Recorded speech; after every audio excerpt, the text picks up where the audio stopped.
October 7th, 1571. The sun isn't fully up yet over the Gulf of Patras, and 75,000 men are about to die or killed trying. 230 Ottoman galleys stretch across 6 miles of flat water. The drum beats have already started, deep, rhythmic, rolling across the surface like something alive. On the decks, janissaries in armor check their blades. Archers nock arrows. Gun crews crouch beside bronze cannons that haven't cooled from yesterday's drill. The Ottoman fleet hasn't lost a major naval battle in over a century. This morning, their Admiral Ali Pasha expects that record to hold. Across the water, the Holy League knows exactly what losing looks like. Famagusta fell 8 weeks ago. The entire island of Cyprus is gone. Every year, the Ottoman line moves west, and every year, there's less water between their galleys and the ports of Venice, Naples, and Barcelona. 212 Christian ships are packed into this gulf today because there is no fallback plan, no second chance. If the Holy League loses here, the Mediterranean belongs to Constantinople. Both fleets start moving toward each other at rowing speed. And then someone on a Venetian galley looks to the right and stops breathing. Something is out there that shouldn't exist. 610 feet of gray angular steel, sitting low and silent in the water with no oars, no sails, and no explanation. It appeared 2 nights ago out of a moonless dark, and anchored itself at the edge of the Christian formation without a word. The Venetian captain sent a boat to investigate. The boat came back. The sailors in it couldn't describe what they'd seen in any language they had. It's the USS Zumwalt, a 21st century guided missile destroyer, and it has no idea what century it's in. But its radar is already tracking every single ship on this water. We're not asking how it got here.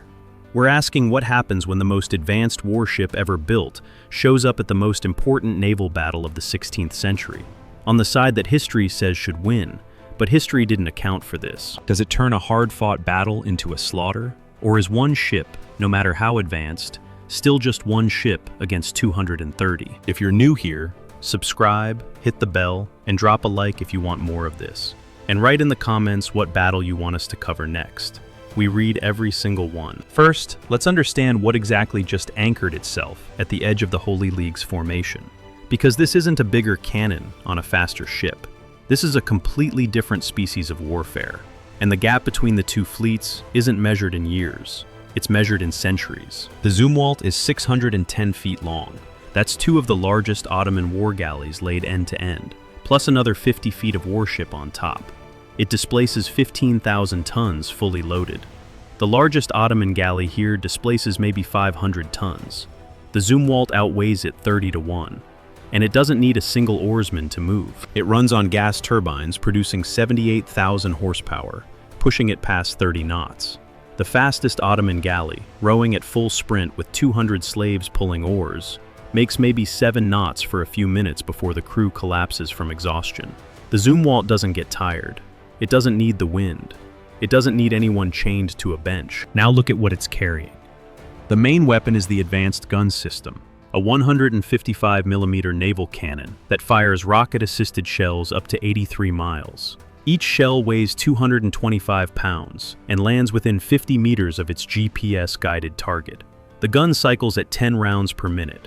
Loading, aiming, firing, all handled by computer. No powder boys running across a burning deck. No gun crew squinting through smoke. No ramrod. For comparison, the largest Ottoman galleys at Lepanto carry a single heavy bronze bow cannon, maybe a 50-pound ball, that takes several minutes to reload after every shot. Effective range is maybe 400 yards on a calm day. Beyond that, it's a prayer. One Zumwalt shell outweighs 4 Ottoman cannonballs, and the Zumwalt fires 10 of them every minute. But the real weapon isn't the gun, it's the eyes. The ship's AN/SPY-3 radar tracks dozens of surface contacts simultaneously across the horizon and beyond, feeding everything into a combat information center that processes it in real time.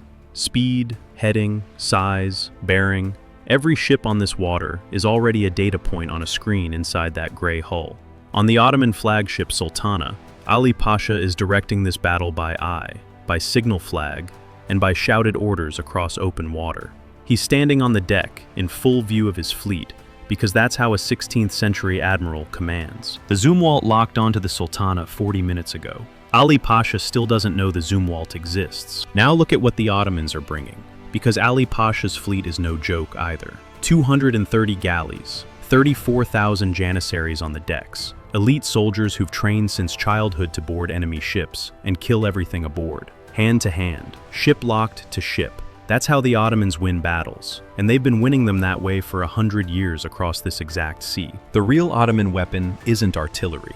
It never was. It's the moment of contact. The hooks thrown, the gangplanks dropped, the soldiers pouring across. When a naval battle becomes a land battle fought on water. And the Ottomans are the best land army in the world. And that's precisely the kind of warfare the Zumwalt makes completely irrelevant. But here's where it gets interesting, because the Zumwalt isn't invincible. It carries roughly 920 shells for the main gun. Against 230 wooden ships packed into a 6-mile corridor, 900 shells sounds like plenty. Do the math, and it's 4 shells per ship on average.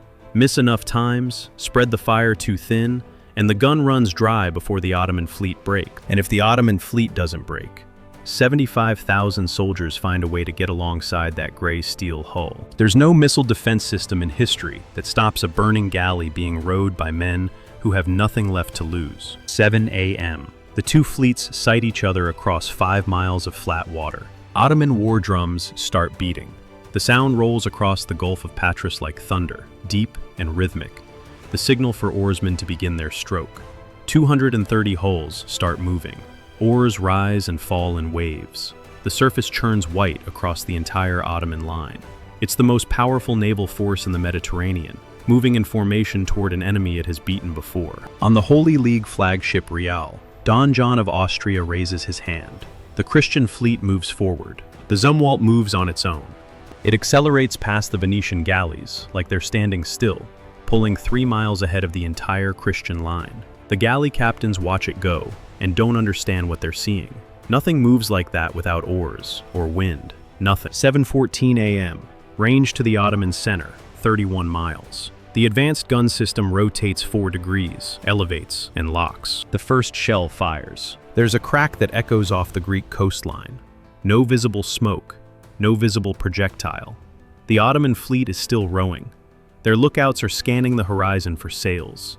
They have no concept of what just left that barrel at 2,800 feet per second. 4 seconds later, the shell detonates 40 yards from the Sultana. A column of water 60 feet high erupts from the flat sea. Shrapnel tears across 3 neighboring galleys. Men go down on the decks. Ali Pasha's crew has no idea what happened. There was no enemy in sight, no cannonball, no splash of a short shot. Just an explosion from nowhere. The gun fires again. This time the shell lands directly on a galley in the Ottoman center column. 225 pounds of steel and explosive detonates on impact. The hull cracks open. The ore bank on the port side goes still. The gun fires again, and again, and again. 10 rounds per minute, 1 shell every 6 seconds, each one falling somewhere in the packed Ottoman formation. The fleet doesn't have room to spread out. The Gulf is 6 miles wide, and the Ottoman line fills most of it. They're channeled into a corridor, and something at the end of that corridor is firing into the mass with a weapon that doesn't miss and doesn't stop. The tight battle formation that took weeks to assemble starts dissolving at the center. Galleys change course, some collide with their neighbors. Ore banks lose rhythm as the men above the rowing benches run and die. Ali Pasha has no idea where the attack is coming from. He orders the fleet to turn, then turn again. Signal flags go up, but the signals contradict each other. Some ships accelerate toward the sound, some turn away. The coordination that makes a galley fleet lethal in close combat requires the fleet to stay together. The fleet isn't staying together. 7:31 a.m. The Zumwalt's combat system identifies the Ottoman right wing, Uluj Ali's division. 60 galleys angling wide toward the northern shore, trying to sweep around the Holy League's left flank and roll up the entire Christian line from behind. Historically, this is the move that almost wins the battle for the Ottomans. Uluj Ali is fast, aggressive, and experienced. In real history, he breaks through, captures a Maltese flagship, and escapes with 40 galleys. The only Ottoman commander to leave Lepanto with his fleet intact. He's not going to make it today. The gun traverses 40 degrees to starboard. The first shell lands in the water just ahead of Uluj Ali's lead galley, a ranging shot. The The second hits the galley directly, tearing through the upper deck and detonating inside. The ship stops moving.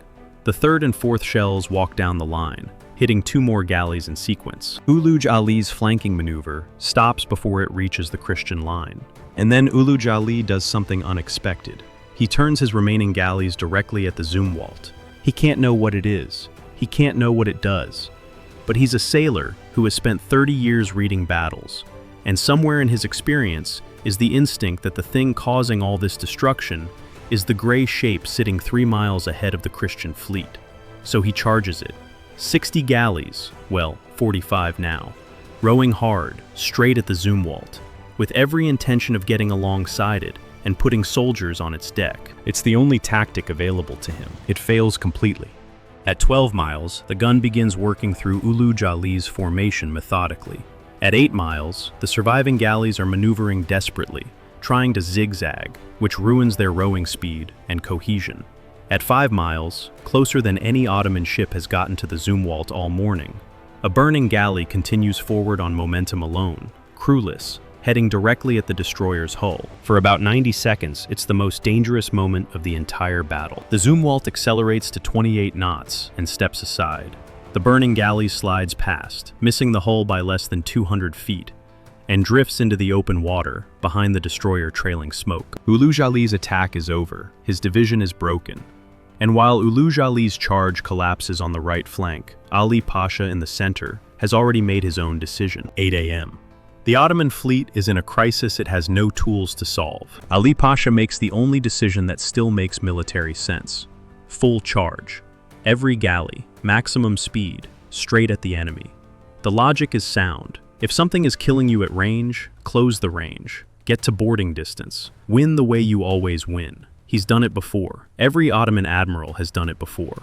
It has always worked. He raises the signal flag. The drum beats double. 200 galleys accelerate. Oars thrash the water white. Still an enormous moving mass. Angry. Fast. With 30,000 soldiers on its decks who haven't swung a blade yet. The Zumwalt turns bow on and holds position. At 15 miles, the gun cycles continuously, 10 rounds per minute into a formation with nowhere to scatter. The Gulf is 6 miles wide, and the Ottomans fill most of it, funneled into a corridor with the gun at the end. Galleys lose oar rhythm. Some stop entirely, blocking the ones behind them. The charging formation knots up from inside. On a galley in the 3rd Ottoman row, a janissary named Mehmed has been crouching behind a wooden shield for 40 minutes. He doesn't know what's killing the ships around him. Nobody does. The officers shout orders that contradict each other. The man next to him took a piece of something. Wood, metal, he couldn't tell. Across the shoulder and hasn't moved since. Mehmed has fought in 3 campaigns. He has never been afraid of an enemy he could see. He has never fought an enemy he couldn't see. 8:24 a.m. A shell lands 15 feet from the Sultana's bow. The next hits the forward bronze cannon directly, detonating the powder beside it. The explosion tears through the flagship's bow. The Sultana slows. Ali Pasha's banner keeps flying above the smoke. The next shell finds the hull at the waterline. The Sultana lists, then lists further. Ali Pasha goes into the water with his ship. No admiral, no flagship, no orders. Then Don John of Austria arrives. The Holy League fleet has been following 3 miles behind the Zumwalt, watching the Ottoman fleet tear itself apart against something they cannot explain. The Venetian captains aren't afraid anymore. They're watching history happen to someone else for once. The Christian line crashes into what's left of the Ottoman center, and what it meets isn't a fleet. It's a formation that's already lost its mind. 8:50 a.m. The Ottoman left wing under Mehmed Shiroko tries to push into the northern shallows, the same move that gives him a brief success in the real battle. For about 4 minutes, he's actually working. The Zumwalt pivots, 3 shells, 30 seconds. Shiroko goes down with the forward deck of his flagship. The 2nd Ottoman divisional commander dead before 9 a.m. 9 a.m. The break happens all at once, not a retreat. A collapse. Galleys turn east and run. Others beach themselves on the northern shore, crews jumping into shallow water. Some drop their oars and raise bare hands, hoping the approaching Christian galleys understand the gesture. The Zumwalt goes after the runners. At 30 knots, it's 4 times faster than anything on this water. It cuts off the eastern exit of the Gulf. The gun keeps firing. The Gulf of Patras has become a trap, and the gate is closed. 9:40 a.m. Mehmed the Janissary is in the water. His galley beached itself and the hull is burning, and there was nowhere else to go. He's swimming for the Greek shore, 200 yards away. Behind him, the gray ship moves through the smoke, like something from a story nobody has invented yet. He doesn't look back. He swims. 10:30 a.m. The last organized Ottoman formation, 9 galleys running south, takes a final salvo. 5 ships stop. The remaining 4 scatter individually. No flags, no drums, no formation, just boats. The Battle of Lepanto is over. 3.5 hours, 280 rounds fired, 1 ship, 280 shells, 230 galleys. The math was never close. So who wins? The Holy League. Not by the skin of their teeth like in real history, completely, decisively, in a way that the 16th century has no language to describe. In the real Battle of Lepanto, the Christians won, but bled for it. 7,500 dead, the battle grinding until evening. The Ottomans lost 240 ships and 30,000 men, but rebuilt their fleet within 2 years. The psychological impact was enormous. The material impact was temporary. With the Zumwalt in the line, the Ottomans don't lose 240 ships. They lose nearly all of them. Ali Pasha dies in the first hour, instead of at the end of the day. Uluj Ali, the one commander who historically escapes with 40 galleys and fights for another decade, has his division broken before noon. There are no survivors carrying news to Constantinople, except the men who swam to shore. The Holy League loses almost nothing. Don John of Austria sails home with his fleet intact, his men barely bloodied, and no dead to count. The coalition that historically collapsed within months over who gets what territory now has nothing to argue about. They paid nothing. They have everything. Don John pushes east almost immediately, and that's where history cracks open. No Ottoman navy in 1571 means Cyprus doesn't stay Ottoman. The Adriatic stays Venetian. The next 50 years of Mediterranean history run on a completely different track. All because a steel ship from the 21st century did in 3.5 hours what 212 galleys couldn't do in a full day of dying. 280 rounds, no missiles. The crew never saw a single enemy face. Mehmed the Janissary made it to shore. He walked north for 3 days and never went back to the sea. So, does it turn a hard-fought battle into a slaughter? Yes, completely. Or is one ship still just one ship against 230? Ask the 412 men who swam to shore. They'll tell you. What do you think? What if the Zumwalt ran dry after the first hour, and the Janissaries actually got alongside? Drop your answer in the comments.